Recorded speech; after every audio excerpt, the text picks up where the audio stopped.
여호수아 6장 읽겠습니다. 이스라엘 자손들로 인하여 여리고는 굳게 닫혔고 출입하는 자 없더라. 여호와께서 여호수아에게 이르시되 내가 여리고와 그 왕과 용사들을 네 손에 붙였으니 너희 모든 군사는 성을 둘러 성주의를 매일 한 번씩 돌되 6 동안을 그리하라. 제사장 7은 7 양각 나팔을 잡고 언약궤 앞에서 행할 것이요 제7일에는 성을 7번 돌며 제사장들은 나팔을 불 것이며 제사장들이 양각 나팔을 길게 울려 불어서 그 나팔 소리가 너희에게 들릴 때에는 백성은 다 큰 소리로 외쳐 부를 것이라. 그리하면 그 성벽이 무너져 내리리니 백성은 각기 앞으로 올라갈지니라 하시매 눈의 아들 여호수아가 제사장들을 불러서 그들에게 이르되 너희는 언약궤를 메고 7 제사장은 7 양각 나팔을 잡고 여호와의 궤 앞에서 행하라 하고 또 백성에게 이르되 나아가서 성을 돌되 무장한 자들의 여호와의 궤 앞에 행할지니라. 여호수아가 백성에게 이르기를 마침에 제사장 7이 7 양각 나팔을 잡고 여호와 앞에서 진행하며 나팔을 불고 여호와의 언약궤는 그 뒤를 따르며 무장한 자들은 나팔 부는 제사장들 앞에서 진행하며 후군은 궤 뒤에 행하고 제사장들은 나팔을 불며 행하더라. 여호수아가 백성에게 명하여 가로되 너희는 외치지 말며 너희 음성을 들리지 말며 너희 입에서 아무 말도 내지 말라. 그리하다가 내가 너희에게 명하여 외치라 하는 날에 외칠지니라 하고 여호와의 궤로 성을 한 번 돌게 하니라. 무리가 진에 돌아와서 진에서 자니라. 여호수아가 아침에 일찍이 일어나니라. 제사장들이 여호와의 궤를 메고 7 제사장은 7 양각 나팔을 잡고 여호와의 궤 앞에서 계속 진행하며 나팔을 불고 무장한 자들은 그 앞에서 행하며 후군은 여호와의 궤 뒤에 행하고 제사장들은 나팔을 불며 행하니라. 제2일에도 성을 한번 돌고 진에 돌아오니라. 6 동안을 이같이 행하니라. 제7일 새벽에 그들이 일찍이 일어나서 여전한 방식으로 성을 7번 도니 성을 7번 돌기는 그날 뿐이었더라. 7번째에 제사장들이 나팔을 불 때에 여호수아가 백성에게 이르되 외치라. 여호와께서 너희에게 이 성을 주셨느니라. 이 성과 그 가운데 모든 물건은 여호와께 바치되 기생 라합과 무릇 그 집에 동관하는 자는 살리라. 이는 그가 우리에 보낸 사자를 숨겼음이니라. 너희는 바칠 물건을 스스로 삼가라. 너희가 그것을 바친 후에 그 바친 어느 것이든지 취하면 이스라엘 진으로 바침이 되어 화를 당케 할까 두려워하노라. 은근과 동철 기구들은 다 여호와께 구별될 것이니 그것을 여호와의 곳간에 드릴지니라. 이에 백성은 외치고 제사장들은 나팔을 불매 백성이 나팔 소리를 듣는 동시에 크게 소리질러 외치니 성벽이 무너져 내린지라. 백성이 각기 앞으로 나아가 성에 들어가서 그 성을 취하고 성중에 있는 것을 다 멸하되 남녀 노유와 유양과 나귀를 칼날로 멸하니라. 여호수아가 그 땅을 정탐한 2 사람에게 이르되 그 기생의 집에 들어가서 너희가 그 여인에게 맹세한 대로 그와 그에게 속한 모든 것을 이끌어내라 하며 정탐한 소년들이 들어가서 라합과 그 부모와 그 형제와 그에게 속한 모든 것을 이끌어내고 또 그 친족도 다 이끌어내어 그들을 이스라엘 진 밖에 두고 무리가 불로 성읍과 그 가운데 있는 모든 것을 사르고 은근과 동철 기구는 여호와의 집 곳간에 두었더라. 여호수아가 기생 라합과 그 아비의 가족과 그에게 속한 모든 것을 살렸으므로 그가 오늘날까지 이스라엘 중에 거하였으니 이는 여호수아가 여리고를 탐지하려고 보낸 사자를 숨겼음이었더라. 여호수아가 그때 맹세로 무리를 경계하여 가로되 이 여리고 성을 누구든지 일어나서 건축하는 자는 여호와 앞에서 저주를 받을 것이라.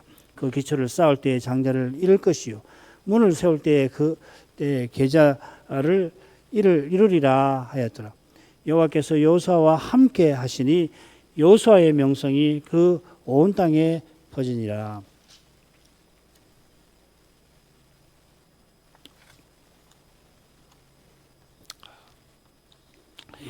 여호와께서 요단을 건너게 하신 후에 할례와 유월절 규례를 행하게 하셨습니다.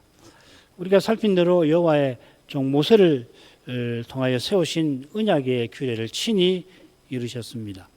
이는 여호와께서 불변 사건을 통하여 제2세대가 가나안에 들어갈 믿음을 얻게 하신 것처럼 거기 들어가 거룩한 사명을 이루도록 그 믿음을 굳게 하신 겁니다. 그처럼 여호와께서 이제 가나안을 얻게 하시는데 먼저 여리고를 무너지게 하십니다. 여호수아는 이 첫째 대목 1장부터 8장까지인데 한가운데 5장에서 이 위대한 일의 복선을 깔아 놓았죠. 가령 5장 첫째 부분 마지막 부분에서 가나안의 모든 왕이 이미 전의를 상실하게 만드셨고 하늘 군대의 장관으로 오셔서 친히 가나안 전쟁을 진두 지휘하려 하십니다. 다섯째 단락 줄거리를 간단히 보죠. 1절부터 5절까지 머릿말이 됩니다. 폐쇄된 여리고와 여호와의 약속과 명령이 되고 6절부터 25절까지는 본론인데 여호수아와 이스라엘이 여호와의 명령을 받드는 내용입니다. 26, 27절은 맺은말이 되고 재건이 금지된 여리고와 여호와 함께 하심과 여호수아의 명성에 관한 내용입니다. 여리고 사건만큼 유명한 사건이 성경에서 드물 만큼 이 사건의 줄거리를 어린 사람들도 잘 압니다. 여호수아가 이 사건을 누구보다 잘 알 텐데 여호수아가 기록한 내용은 사실 그리 간단치 않습니다. 특히 긴 본론의 줄거리를 추적하기가 퍽 힘듭니다. 제가 몇 번 읽었는지 기억도 안 납니다. 10번 읽었을 텐데 10번 더 읽었는지도 모르죠. 잘 모르겠어요. 아울러 머릿말과 맺은말도 우리의 의표를 찌르는 내용이 담겨 있습니다. 사실 성경 중에 어느 구절도 우리의 생각을 넘어서는 계시입니다. 성신의 감화를 허락하셔서 이 선지자 여호수아의 교훈을 우리가 잘 살필 수 있기를 기도할 뿐입니다. 머릿말로 가죠. 이스라엘 자손들로 인하여 여리고는 굳게 닫혔고 출입하는 자 없더라.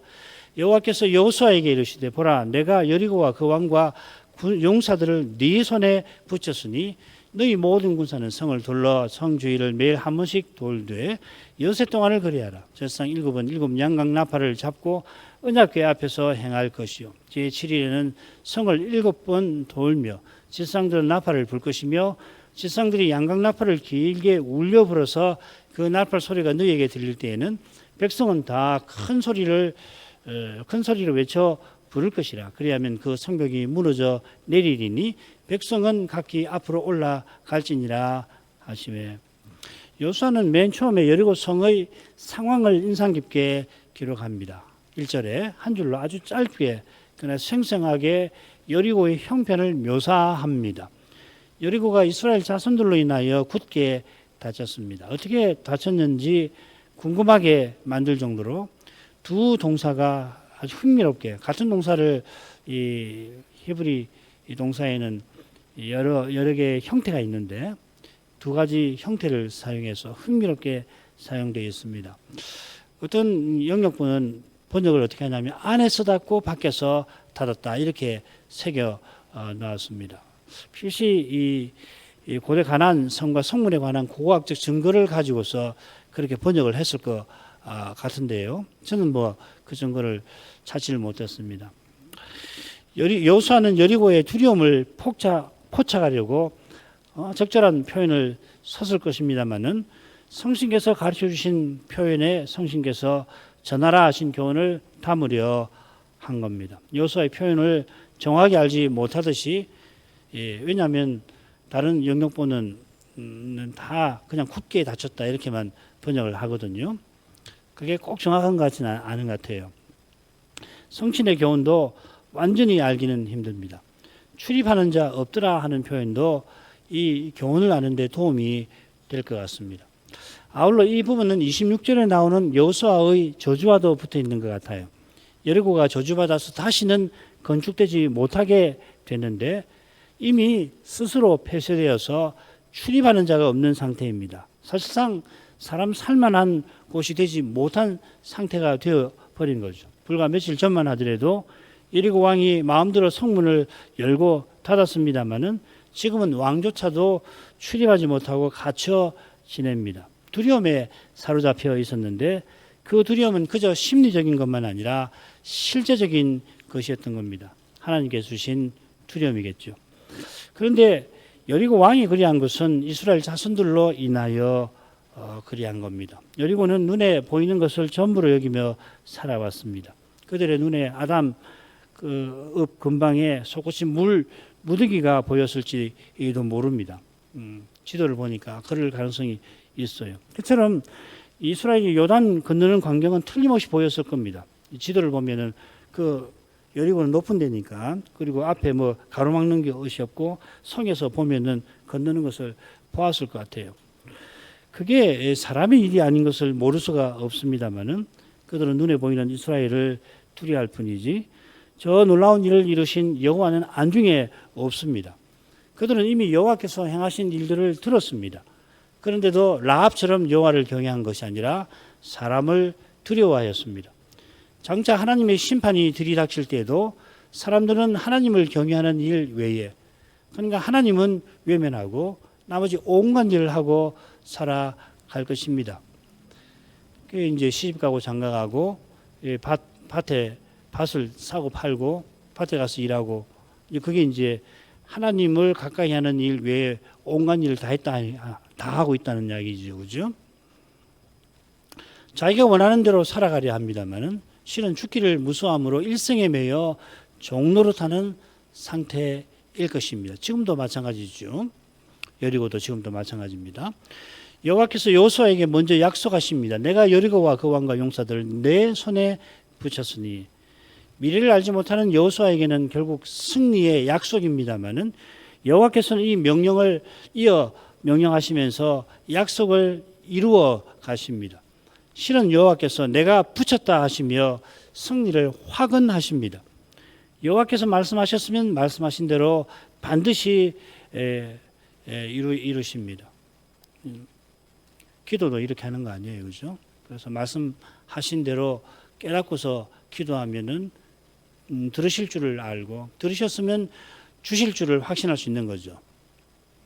그런 까닭에 약속하신 것을 이미 일어난 일로 선자들은 표현하고 나는데, 유명한 말씀이 이 메시아 탄생에 관한 거죠. 하나기가 우리에게 낳고 하나들을 우리에게 주신 바 되었는데 700년 후에 일어날 일인데 이미 일어난 것처럼 표현하잖아요. 이상 가운데서 선자가 봤거든요. 자기 눈으로 이상 가운데서 봤으니까. 요컨대 여호와께서 여호와의 종으로 오셔서 십자가 지시고 부활하신 이 사실이 모든 예언의 내용이고 예언의 모든 실현입니다. 그리스도를 믿는 참된 믿음이, 우리가 믿는 그리스도께서 모든 현실에서 우리에게 전부이십니다. 참된 현실은 그리스도죠, 그죠? 나머지는 이 그리스도를 떠나서는 현실이 아닌 겁니다. 그건 잠시 있다가 없어지는 거예요. 없어지거나 사라지는 거예요. 그리스도의 말씀을 듣고 깨닫고 말씀하신 주님을 믿고 의지하는 것이 중요합니다. 여호와의 군대 장관께서 여호수아에게 내가 왔다 말씀하신 것처럼 여호와께서 여리고와 그 왕과 용사들을 여호수아의 손에 이미 붙이셨습니다. 여호수아의 손에, 이스라엘 손이 아니라 여호수아의 손에 붙인 것은 27절과 관련되는 겁니다. 여호와께서 여호수아와 함께 하심을 보여주는 거죠. 이건 여호수아를 불러 세우실 때 하신 약속입니다. 이 약속은 결국 메시아에 관한 거죠. 여호수아는 모세와 마찬가지로 메시아의 그림자입니다. 그러니까 하나님께서 일반 백성들을 무시하시고 몇몇 신앙적 영웅과만 무슨 관계를 맺고 그런 거 아니죠, 그죠? 이분들에게 이런 약속을 하시는 것은 메시아에 대한 약속이거든요. 메시아를 보내시니까 이런 약속을 하시는 거고, 성경에서 이걸 읽어내야 되는 겁니다. 메시아에 대해서 읽어내지 않으면 결국은 도덕률을 찾아내는데, 혹은 이런저런 삶을 사는 준칙을 찾아내는데 그칠 수가 있어요. 그러니까 네 손에 붙이겠다. 그 말은 여호수아를 다른 백성과 특별하게 대우하시는 것이 아니고, 물론 그러신데 메시아의 예표니까 그렇게 하시는 거란 말이죠. 이해되시죠, 그죠? 우리의 모든 삶의 초점이 그리스도께 가 있어야 되는 거라고. 자, 메시아를 떠나서 구원이 없듯이 여호와께서 메시아의 그림자들을 세워서 구원 역사를 이루어 가시는 겁니다. 여호와께서 여호수아의 손에 붙이셨으니까 남은 것은 그의 손이 여호와의 명령을 따라 움직이는 일이겠죠. 여호와께서 자기의 군대 장관을 보내신 왕으로서 자기 종에게 지시하시는 거라 할 수도 있습니다. 여호와의 명령이 3절에서 5절까지 요약되어 있습니다. 그 내용은 크게 둘로 나뉩니다. 간단히 나누면 여세 동안 할 일과 제7일에 할 일로 나눌 수 있습니다. 먼저 여세 동안은 모든 군사가 성을 한 번씩 돌고 7 제사장은 양각 나팔을 잡고 언약궤 앞에 행하는 겁니다. 모든 군사가 5장에 2번 나왔습니다. 모든 군사가 하는 일은 여세 동안 매일 성을 한 바퀴 도는 겁니다. 군사만 성을 도는 게 아니고 제사장 7이 양각 나팔을 잡고서 언약궤 앞에서 행하는 겁니다. 7째 날에는 성을 7번 도는데 제사장이 역시 나팔을 부는 거죠. 매일 한 번 돌 때도 제사장이 양각 나팔을 불게 하셨던 겁니다. 제7일에 행할 특별한 지시가 이어 나옵니다. 그건 제사장이 7번째 마지막 나팔을 불 때에 길게 불어야 하고 그때 백성이 다 큰 소리로 외쳐 불러야 한다는 겁니다. 그러면 성벽이 무너지고 백성이 그 성을 공격해 올라갈 것입니다. 간단하게 여세와 제7일로 나눌 수 있다고 했는데 제7일 마지막 나팔 불 때 특별히 할 일과 그때까지 행할 일로 나눌 수 있습니다. 본론을 제가 그렇게 결국 나누게 될 것입니다. 계속 읽고 또 읽어볼 때에 이런 식으로 나누는 것 같아요. 마지막 날 7째 날 7번 도는 것까지 하고 그 다음에 특별히 할 일 이렇게 이제 본론도 그렇게 나누어지는 것 같습니다. 여호와께서 여호수아의 손에 여리고를 붙이실 뿐 아니라 여호수아가 어떻게 행할 일을 지시하십니다. 여호와께서 이스라엘의 군대 장관 사령관이십니다. 아울러 여호와의 사자께서 여호와 군대의 장관으로서 성을 도는 이스라엘 군대와 함께 하십니다. 이는 제사장이 언약궤 앞에서 나팔을 불게 하신 데서 생생하게 드러납니다. 언약궤에 영광 구름이 솟구쳐 있습니다. 여리고 왕과 백성도 그것을 볼 것입니다만은 눈에 보이는 구름이 가리키는 것은 못 봅니다. 사람의 눈에 보이지 아니하는 하나님께서 하늘 군대를 이끌고 오셔서 친히 전쟁을 치르시는 것입니다. 그 전쟁에 여호수아와 이스라엘 군대도 원하는 대로 쓰시는 것입니다. 본론으로 가죠. 말씀드린 대로 길기도 하고 복잡하기도 해서 간단하게 살피려고 합니다. 본론은 방금 살핀 여호와의 명령을 여호수아가 신실히 받들었다 하는 내용이 될 겁니다. 그래서 명령에 따라 둘로 크게 나누겠습니다. 6절부터 15절, 16절부터 25절. 6절부터 15절은 이스라엘이 7일 동안 성을 돈다는 거고요. 둘째는 이 제7일의 마지막 나팔을 불 때 행할 일이 길게 나와 있습니다. 절수는 뭐 거의 비슷하죠. 그죠? 10절, 10절 이렇게 되겠죠. 그죠? 그래서 분량도 아주 비슷하게 이렇게 나눠져 있고 3절부터 5절에 나와 있는 여호와의 명령도 딱 그렇게 둘로 나뉘는 것 같습니다. 자, 처음 부분 가죠. 처음 부분은 첫째 날과 마지막 날 6절부터 11절 그리고 12절부터 15절로 나누도록 하겠습니다. 먼저 첫째 날입니다. 이 부분은 여호와께서 명령하신 그 당일에 여호수아가 그 명령을 받드는 내용입니다. 이 내용은 여호수아의 명령과 명령의 이행으로 이루어지는데 먼저 한번 명령을 보겠습니다. 6, 7절 눈의 아들 여호수아가 제사장들을 불러서 그들에게 이르되 너희는 언약궤를 메고 제사 7 제사장은 7 양각 나팔을 잡고 여호와의 궤 앞에서 행하라 하고 또 백성에게 이르되 나가서 성을 돌되 무장한 자들이 여호와의 궤 앞에 행할지니라. 여호수아가 제사장과 백성을 불러서 명령합니다. 먼저 제사장들에게는 언약궤 메는 일, 양각 나팔을 부는 일을 지시를 합니다. 여호수아가 앞뒤로 언약궤를 언급을 하고 가운데 양각 나팔을 언급을 하고 있죠, 그죠? 먼저 제사장들은 언약궤를 메게 합니다. 언약궤를 채로 꿰니까 당연히 제사장 4시가 언약궤를 메는 겁니다. 근데 뭐 숫자나 이런 거 언급을 하지 않죠, 그죠? 요단 건널 때도 제사장이 언약궤를 메고 먼저 강에 들어갔고 백성들이 다 나올 때까지 거기 있었습니다. 요단 동편까지 올 때도 물론 제사장이 언약궤를 메고 앞서 행했습니다.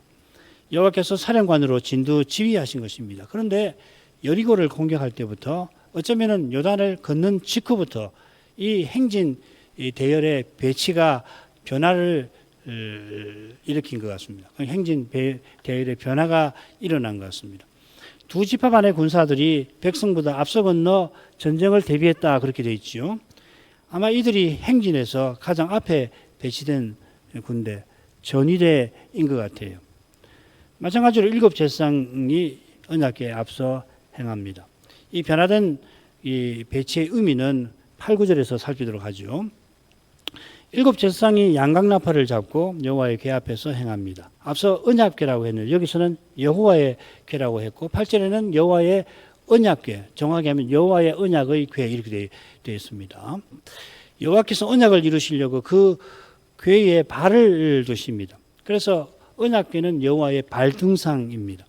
비슷하게 하늘이 여호와의 보좌이고 땅이 여호와의 발등상이라 이사야 66장 1절에 언급이 되어 있습니다. 이 말은 땅은 여호와께서 통치보좌에서 하늘 통치보좌에서 펼치시는 그 통치가 이루어지는 영역을 가리킵니다. 그 통치가 타락 후에는 원수의 정복을 통하여 실현되죠. 이런 점에서 발등상이 타락 이후에는 정복당한 원수를 가리켜 종종 사용됩니다. 그리스도의 십자가에서 하나님의 언약이 원수의 정복을 통해서 이루어지죠. 골로새서 2장 15절이 그겁니다. 정사와 권세를 벗어버려. 이 벗어버린다는 말은 무장해제한다는 뜻입니다. 밝히 드러내신다는 말은 이 포로를 로마 개선식에서 포로를 끝에 끌고 오는 것을 가리킵니다. 이 밝히 드러내신다는 말은 벌거벗은 채로 끌고 간다는 이야기거든요. 벗어버린다는 말은 무장을 해제시켜버리고 그 다음에 벗긴 채로 끌고 간다는 것입니다. 십자가의 의미가 그렇다는 말이죠. 일곱 제사장이 부는 양각나팔은 은나팔과 구별됩니다. 은나팔은 은으로 물로 만든 건데요. 행진할 때 제사장 둘이가 부는 것이죠. 양각나팔은 7인데 은나팔은 2입니다. 나팔을 울려 불면 행진하고 회중을 모을 때는 울며 불지 말아야 합니다. 단순하게 보는 거죠. 너희 땅에서 너희가 자기를 압박하는 대적을 치러 나갈 때 나팔을 울려 불면 여호와께서 기억하시고 구원하실 것이다 하셨습니다. 이 은나팔은 너희 대대의 영원한 규례라 했습니다. 그렇다면 지금 여호수아가 양의 뿔로 만든 나팔만 아니라 은나팔도 필시같이 불게 했을 것 같습니다만은 양각나팔과 은나팔의 용도, 용법 무엇인지 정확히 알기가 참 힘듭니다. 양각나팔, 은나팔이 나오는 모든 구절을 다 살펴봤지만은 이 어떤 법칙을 이럴 것도 같다는 짐작은 있지만 이 용도는 뭐고 그 다음에 용법은 뭔가 참 어렵습니다. 뭐 저보다 잘 아시는 학자들은 알고 계실지 모르겠는데 저는 그 글도 아직 못 봤고 저로서는 뭐 이번에도 찾아봤지만 여전히 알기 어렵습니다. 일곱 제사장이 각각 양각나팔을 봅니다. 제7일에 7번째 나팔을 불 때 길게 울려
여리고성 둘레가 한 2km 정도 된다고 그렇게 연구 결과가 2km 좀 됩니다. 만약에 백성이 돌았다면은 어떤 재미있는 통계가 나오냐면은 1000명이 말입니다. 1000명씩 한 줄씩 해가지고 200만 명이면 딱 그게 2km가 돼요. 1000명이 한 줄을 이루고 돌면은 그 가로가 얼마쯤 되겠습니까? 한 사람 뭐 50cm만 하더라도 그게 500m가 되겠죠, 그죠? 500m. 그러니까 이게 현실적으로 가능한지를 한번 생각해 보세요. 여리고성이 있는데 한 줄로 1000명이 한 줄로 이렇게 쭉 2km를 만들어서 도는 것이 이게 얼마나 어려운 일인가. 거기는 나이 많은 사람, 어린 사람, 어떤 사람 연구한 걸 보니까는 1시간 걸렸을 거라고 그렇게 계산하대요. 2km니까. 2km 같으면 천천히 걸으면 1시간 때 그럴 수 있잖아요. 근데 지금 그냥 일반 사람이 2km를 걷는 게 아니에요. 200만 명이, 백성이 다 돌았다고 그러면 200만 명이 돈단 말이에요. 그 대열을 맞춰서 걷는다고 할 때에 이게 1시간 만에 될 일이 아니죠. 그죠? 2시간? 만약에 7바퀴 돌면은 14시간? 이렇게 되겠죠. 그죠? 그러니까 여러모로 생각할 때에 백성들이 그 말미에서 돌았다고 다들 그렇게 그림에도 있고 그러잖아요. 그죠? 근데 저는 아무리 봐도 백성들은 서 있었을 것 같아요. 제 생각인데요. 그렇다면은 하여튼 그런 규모로 1000명씩 해가지고서 2km를 형성해가지고 돈 것이 되겠죠. 그죠? 그러니까 참 어렵습니다. 이 성경을 정확하게 알기가. 여호수아의 명령이 끝나자 제사장과 군사들이 명령을 이행합니다. 8, 9절 가죠. 여호수아가 백성에게 이르기를 마침에 제사장 7이 일곱 양강 나팔을 잡고 여호와 앞에서 진행하며 나팔을 불고 여호와의 언약궤는 그 뒤를 따르며 무장한 자들은 나팔 부는 제사장들 앞에서 진행하며 후군은 궤 뒤에 행하고 제사장들은 나팔을 불며 행하더라. 여호수아죠. 여호수아가 제사장이 백성들에게 이르니까 제사장과 백성이 행진 대회를 이루는데 순서가 이렇습니다. 맨 앞에 무장한 전위대, 그 다음에 양각 나팔 부는 7 제사장, 그 다음에 언약궤 후군 이렇게 되어 있습니다. 이 대열은 광야에서 행진하는 대열과 비슷한 데가 있긴 합니다만은 결정적인 차이는 언약궤의 위치입니다. 그 밑에 도표 보시면 알 수가 있습니다. 언약궤 당연히 속죄소가 붙어 있겠죠, 그죠? 대열에서 가장 앞에 서 있었습니다. 광야에서는 고앗 자손이 대열 한가운데에서 성소의 기물들을 운반하였고 무라리 게르손은 나머지 기물들을 역시 대열 가운데에서 운반을 합니다. 비슷하게 여리고를 갈 때 언약궤는 두 군데 사이에 양각 나팔 뒤에서 갑니다. 그래서 이 광야 행진지하고 여리고 진격시 보면은 비슷한 데가 있긴 있죠. 레위인 가문들은 여리고 행진 대열에 나오지를 않습니다. 아마 백성과 함께 대열 끝에서 행진했든지 아니면 백성과 함께 행진하지 않고 대기했을 것도 같습니다. 아울러 여호수아는 언약궤에 대하여 언약궤 매는 제사장을 언급하지 않아요. 그게 제사장 얘기를 할 것 같은데 항상 언약궤라고 합니다. 13절도 거기도 언약궤 매는 제사장이 나오지 않습니다. 언약궤라고 되어 있습니다. 그러니까 언약궤를 행진 대열의 다른 항목과 구분을 시키죠. 그리고 1장 4장을 참조하면 전위대는 두 지파 반이었을지 모릅니다. 많은 학자들이 그런 견해를 제시하는 저는 그게 타당하다고 봐요. 이런 내용에 비추어서 여리고 진격시 행진 대열은 실전 대열로 보입니다. 실전에는 군사들이 직접 참여하고 나머지 백성이 후방에서 지원합니다. 이 행진 대열은 여호와께서 한가운데에서 두 부대를 지휘하시는 모습을 보여주는 것도 같습니다. 이런 점에서 언약궤 앞에 7 제사장이 양각 나팔을 불게 하신 사실을 살펴보죠. 8, 9절의 줄거리는 확실히 양각 나팔 부는 사실을 강조하고 있습니다. 우선 나팔이 4번 나오는데 제사장이 나팔 부는 사실을 앞뒤로 언급을 하는데 9절 끝에 왜 또 언급을 했는지 이건 강조하기 위해서가 아니면은 덧붙일 필요가 있었을까 싶잖아요. 그죠? 필시 이 사실을 강조하기 위함입니다. 여호와의 언약궤 앞에서 양강나팔을 부는 것은 여호와께서 이제 심판을 위하여 진격하시는 모습을 보여주려는 것 같습니다. 이 주제는 다음 시간에 마지막 나팔과 관련해서 생각을 하게 될 것입니다. 이어 여호수아가 백성에게 주의할 점을 일러줍니다. 여호수아가 백성에게 명하여 가로되 너희는 외치지 말며 너희 음성을 들리지 말며 너희 입에서 아무 말도 내지 말라. 그리하다가 내가 너희에게 명하여 외치라 하는 날에 외칠지니라 하고, 여호수아는 여세 동안 백성이 외치지도 들리게 하지도 말고 입에서 아무 말도 내지 말라고 합니다. 이건 뭐 성 도는 동안 지켜야 하는 것이겠죠. 마찬가지로 외치라 하는 날 제7일에 외치라고 했는데도 정확하게는 7번째 바퀴를 돈 후에 외치라는 거죠. 그죠? 외친다는 동사가 여호수아서에 7번 나옵니다. 6장에만 7번 나옵니다. 이건 굉장히 의도적인 겁니다.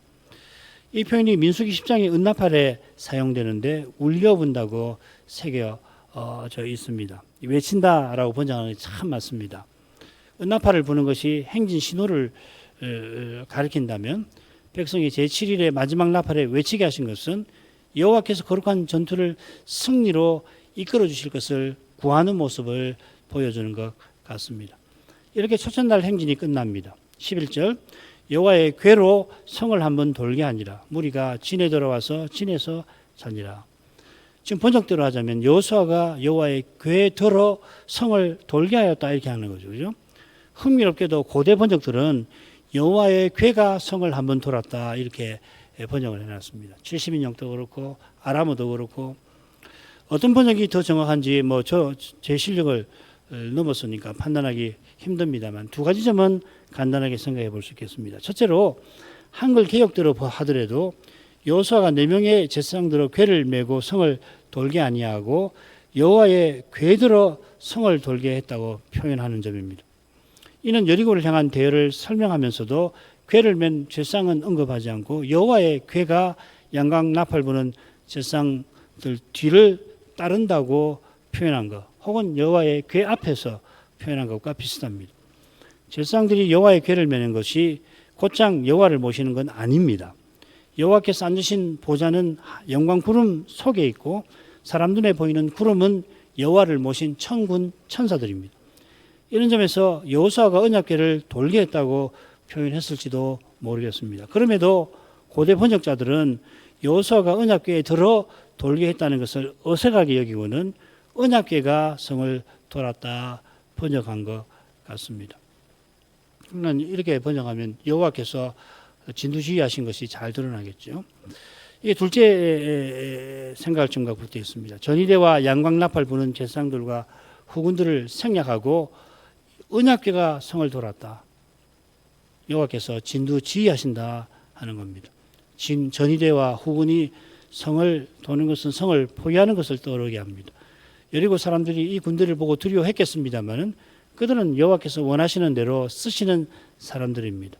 군대가 성을 돌고 양강나팔을 불고 마지막 날에 온 백성이 크게 외친다고 해서 여리고성의 물리적 타격을 심각하게 가하지는 못할 것입니다. 물리학을 잘 모르니까 주파수가 이렇게 맞으면은 진동 위에서 성이 무너지게 되는 경우가 있는지 모르겠습니다. 아마 물리학자들이나 그런 분들은 그런 설명을 할지 모르겠지만 상식적으로는 그렇잖아요.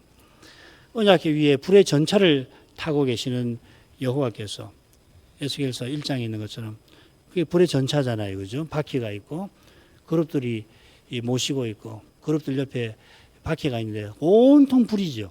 여호와 하나님도 불이시잖아요. 그죠? 그게 불의 전차라고 부르는데 언약궤 위에 불의 전차를 타고 계시는 여호와께서 제사장과 군대를 통해서 여리고 사람들의 사기와 전의를 꺾으시는 것입니다.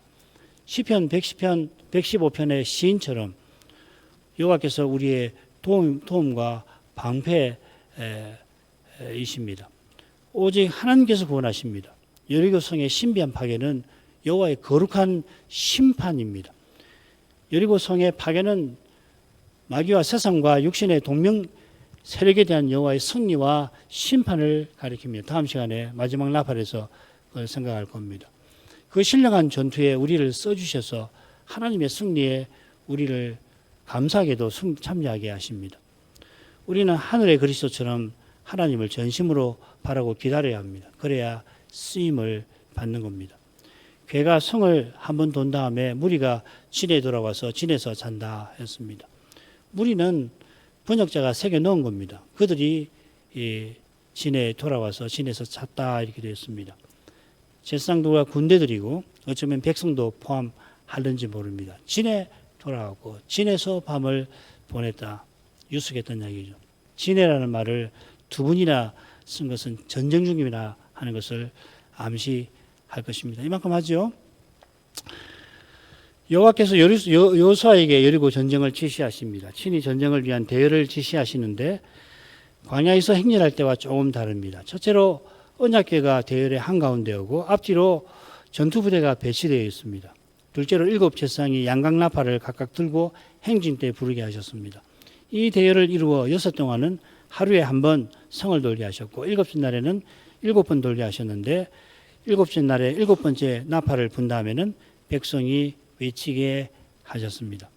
여호와의 지시사항에도 잘 알기 어려운 대목이 있듯이 지시에 담긴 교훈을 다 알기가 힘듭니다만은 여호와께서 친히 거룩한 전쟁을 지휘하신다는 사실은 우리가 분명히 알 수가 있고 이 사실에서 우리의 구원은 오직 하나님께 있음을 우리는 배웁니다. 여호와께서 우리의 도움과 방패이십니다. 구약 시인의 근거대로 우리는 여호와를 의지해야 합니다.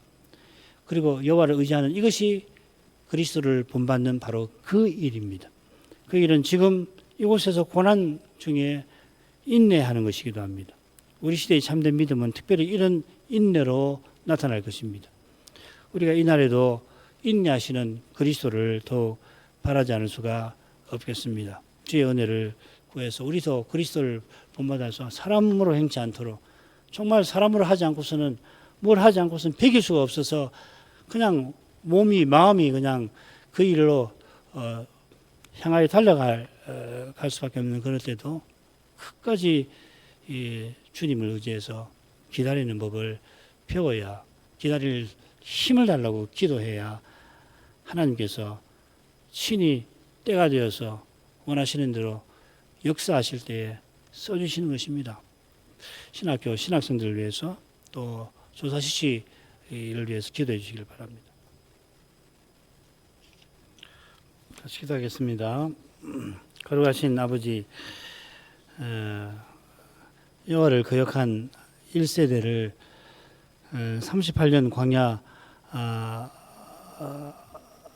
생활 유리하는 중에 다 쓰러지게 하시고 제2세대는 약속대로 요단을 건너게 하실 뿐 아니라 1세대 대신에 제2세대를 세우시려고 할례를 행하게 하셨습니다. 요단 건널 믿음을 불뱀 사건을 통해서 내려주실 뿐 아니라 그 믿음이 견고하게 하려고 요단을 건너게 하시고 그 후에 열절, 초실절, 무교절을 지내도록 하셨습니다. 하나님께서 세우신 규례는 오실 메시아와 하나님 나라를 가리킴으로 정하신 규례대로 행할 그때에 성신께서 믿음을 견고하게 하셨을 줄 믿습니다. 그러한 믿음이 아니고서는 오늘 살핀 여리고 전쟁을 제대로 이해할 수 없을 줄 압니다. 하나님께서 가나안 전쟁을 시작하시면서 실로 기이한 방식으로 여리고를 무너뜨리셨습니다. 이미 여리고 성의 왕과 백성이 이스라엘 자손들 때문에 성문을 굳게 닫고 아무도 출입을 하지 않았습니다.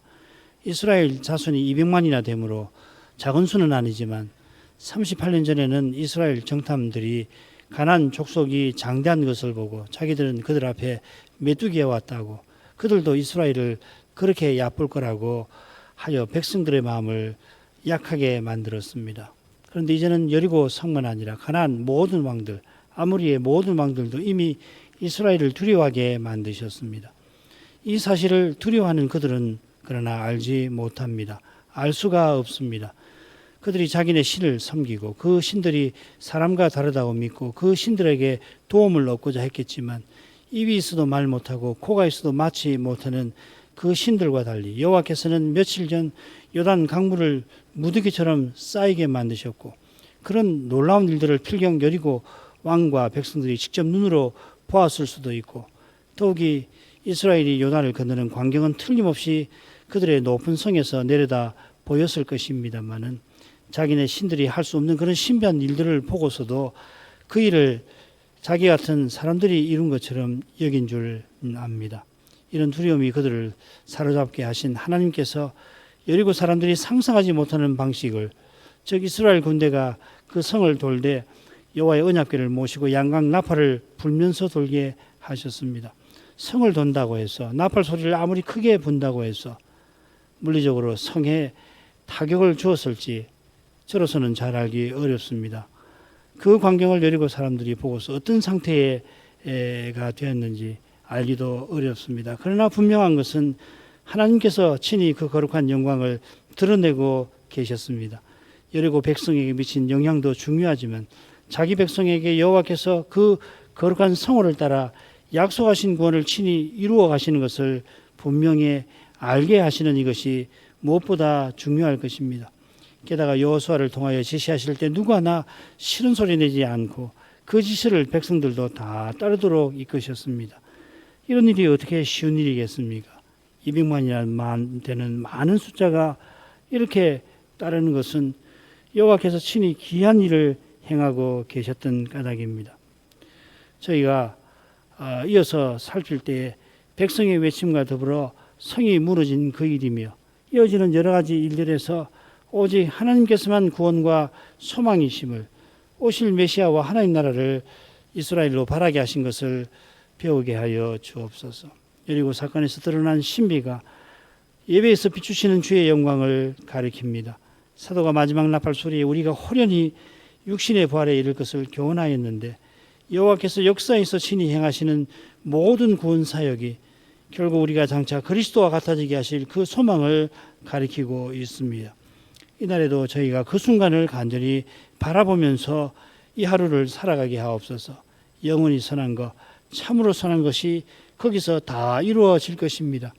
그 선한 것을 지금 여기서 하나님의 선한 것들을 사람의 악으로 만들어내는 이 죄의 현실에서, 그 현실에서 믿음으로 걸어가는 이마다 고난을 겪는 그 길에서 영원히 선한 그것을 추구할 수 있게 하옵소서.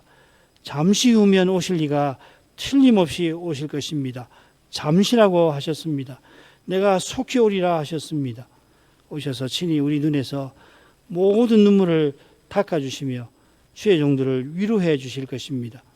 그 위로, 격려, 이날에도 주를 바라는 저희 마음에 베풀어 주셔서 이 수고의 인생길에서 하루를 주님을 향하여 걸어가게 하시옵소서. 예수님 이름으로 기도합니다. 아멘.